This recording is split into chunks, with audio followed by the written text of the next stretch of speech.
um negócio, mas aí você tirou quase 100% do supermercado. Trigo, açúcar, óleo de soja, basicamente você tirou tudo. Basicamente né? tudo. Na realidade, cara, o que acontece? Eu acho, assim, hoje a gente se alimenta muito mal. A verdade é essa. Quando a gente estava falando aqui no início que eu vou usar uma coisa que eu sempre uso em todos os meus atendimentos, que é o seguinte, de uma pessoa muito sábia. A minha avó tinha certeza de uma boa alimentação. Você entendeu? Mas por quê? No tempo da minha avó, era uma agricultura de subsistência, né? Digamos assim. As pessoas plantavam o que comiam, né? Plantavam para comer. O arroz era o arroz integral, não tinha, a gente não tinha essa alta produção, esse beneficiamento todo, certo? O açúcar era o açúcar direto da cana, entendeu? Então, assim, a gente tem hoje o excesso de produtos químicos, a facilidade, gente, vamos lá, um leite durar 6 meses numa prateleira. Não é normal. Gente, não pode ser normal. É doideira. Você entendeu? Aonde que a gente veio virar? Não tem qualidade. Não, e já tem até pesquisas aí, né, que comprovaram mesmo, por exemplo, essa questão do processado, a carne processada, salsicha, essas coisas. Isso. Que aumenta a chance de câncer no reto, né? Por exemplo, na parte intestinal ali. Na parte intestinal. Então, assim, a gente tem, gente, quando você passa a pensar nisso... Produto químico, né? Tudo químico. A gente passa a pensar o seguinte, claro, o estilo de vida que a gente vive hoje, a correria que a gente vive, né? Eu não tenho tempo mais de ir ao mercadinho, de comprar algo natural, de comprar algo orgânico, mas deveria. Cara, outro dia eu fui numa casa aqui de uma amiga nossa e a avó dela tem 100 anos. E assim, lúcida, conversando, é uma pessoa assim, com uma certa saúde pra idade, 100 anos, cara. A gente vê pessoas com 80 anos já hoje em dia, assim, nas últimas, né? E ela com 100 anos, assim, com essa... E eu comecei a me perguntar como que essa pessoa atingiu essa longevidade. Comecei a refletir sobre isso. Será que o segredo da alimentação dela é genética? O que é? Eu comecei a conversar com o pessoal. Eu falei, o que ela come geralmente? Gordura de porco. Tipo assim, eu vou tentar aprender com ela, né? Porque assim, nada melhor do que um exemplo pra você aprender, né? O que essa mulher, o que ela come pra chegar tão bem aos 100 anos assim? Aí o pessoal fala que ela mora na roça, né? Comida normal, arroz, feijão, carne de galinha que mata aqui mesmo, ovo da galinha. Então assim, tudo alimentação... Com a gordura do porco, frito o porco. Mas assim, mas eu não tenho... Praticamente a alimentação a vida toda quase zero de questão industrializada, de produtos químicos, né? Então assim, eu não sei se é esse o segredo.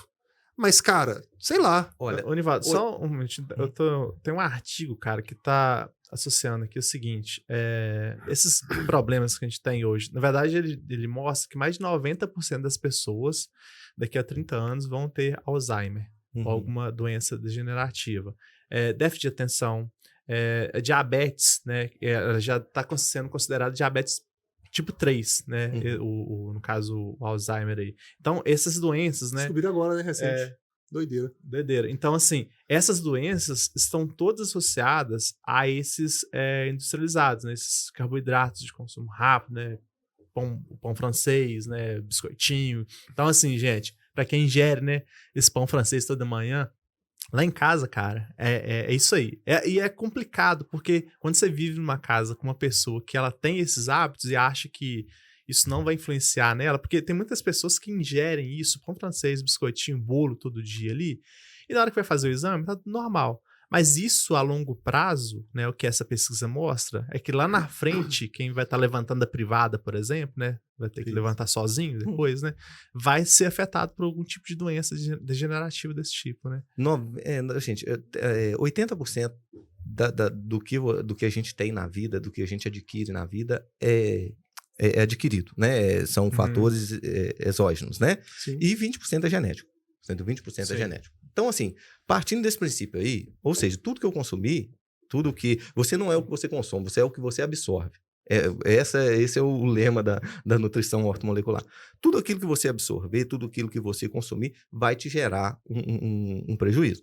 A questão, tem alguns estudos americanos que já tratam o carboidrato da seguinte forma. Eu vejo algumas pessoas falarem, alguns blogueiros, ou assim, às vezes a pessoa tem essa informação, ou a pessoa fala simplesmente para ganhar uma certa audiência. Então, assim, a gente tem que ter muito cuidado no que vai falar para ser correto, né? Que você pode mudar a vida de várias pessoas falando isso. Tem alguns estudos americanos que tratam o carboidrato da seguinte forma. Ou seja, o carboidrato ruim, digamos assim, o carboidrato simples, né? Que é o que a gente deve evitar, eles chamam simplesmente de carboidrato. Mas fala o que é esse simples, né? Seria o seguinte, açúcares simples, né? Açúcares simples. Eu pego um açúcar normal, um pão francês, né? Um arroz branco polido, que é o arroz normal. Não o arroz integral, que é o primeiro que a gente tem, O açúcar correto. mascavo. O açúcar mascavo. É menos então, prejudicial, né? Na realidade, o açúcar mascavo, ele continua sendo um açúcar simples do mesmo jeito, você entendeu? Mas tem menos adições químicas, né? Você tem menos adições químicas, aí você pode usar por essa questão, você entendeu? Mas então, ele assim, ainda continua sendo açúcar. ele continua sendo açúcar. Por índice glicêmico, para uma pessoa diabética, é ruim da mesma forma, você entendeu? Entendi. Porém, ele Demerara também é a mesma coisa. mesma coisa. Porém, ele tem, né? A gente tá falando de índice glicêmico. Então, assim, porém, o açúcar mascavo, ele tem menos processo de beneficiamento do que um açúcar branquinho que a gente vê aí no supermercado. Então, quando eu parto desse princípio aí, ou seja, tudo que eu ingerir vai me causar uma reação, né, instantânea. E esse estudo, ele transcreve como o carboidrato bom, né, nos Estados Unidos, eles chamam o carboidrato bom de fibras. Você entendeu? Eu vou te dar um exemplo de uma postagem que teve na internet, que teve uma repercussão muito grande. O suco de laranja é pior do que uma Coca-Cola. Teve até uma pergunta dessa no Instagram. Teve uma pergunta no Instagram. Uhum. Então, assim, totalmente errado. Quando eu falo, eu como nutricionista, eu nunca posso falar uma besteira dessa. Quando eu trato de índice, existe o alimento correto para determinada pessoa. Quando eu trato de índice glicêmico, você entendeu? Eu não posso comparar uma Coca-Cola com todos os seus conservantes, edulcorantes e modo de produção aí, com suco de laranja natural, com suco de laranja da fruta. A questão é o seguinte, realmente, eu vou ter um índice glicêmico maior no suco de laranja do que se eu comesse a laranja com o bagaço, a laranja inteira. Você entendeu? Isso aí eu vou ter. Porque o bagaço ajuda um pouco, né? Por causa das fibras. Do suco natural, porque tem gente que vai lá. Eu, por exemplo, quando eu vou beber suco, eu peço ele natural, sem açúcar, né? Isso. Então eu bebo ali a frutose. Isso, né? isso. Mas aí a pessoa vai lá e coloca sacarose, açúcar ainda. Isso. E Mas, aí? não, Mesmo assim? Não. Vamos dizer, considerar somente o suco sem açúcar. Só o suco sem açúcar. Já é glicêmico, tem realmente açúcar. Isso. Peguei a laranja. Fazer isso. Peguei a laranja, fui lá, espremi a laranja, peguei o suco, né, da laranja, o caldo da laranja e tomei. Ela tem um índice glicêmico maior. Mas isso é uma questão porque é o seguinte, quando eu faço a ingestão da laranja com o bagaço, ou eu como a laranja literalmente, né, o suco e todo o seu né, todo o seu material, toda né, a sua parte da laranja, toda a laranja, eu tenho uma ingestão de fibras. Você entendeu? Essas fibras fazem com que eu absorva menos glicose, você entendeu? E com isso, eu não preciso produzir tanta insulina para aquela mesma quantidade de suco de laranja do que se eu fizesse. Então, assim, um cara foi lá, pegou, comparou que realmente ela tem um alto índice, assim, tem um índice glicêmico mais alto do que consumido a laranja inteira, e simplesmente, eu posso, por causa desse alto índice glicêmico, eu posso comparar com a Coca-Cola. Nunca. Ou com o refrigerante de cola, né? Então, assim, nunca posso fazer isso. Gente, não chega nem perto. Não chega nem perto essa comparação.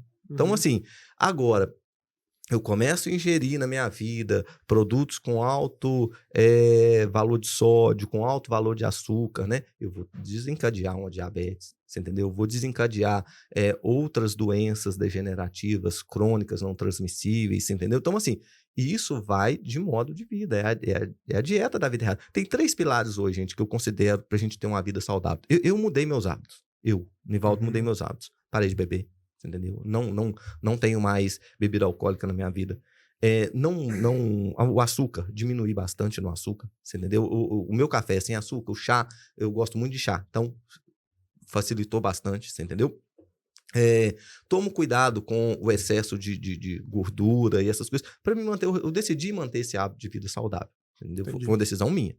Então, assim, quando eu decidi fazer isso, excluir isso da minha vida, eu vi que teve uma melhora.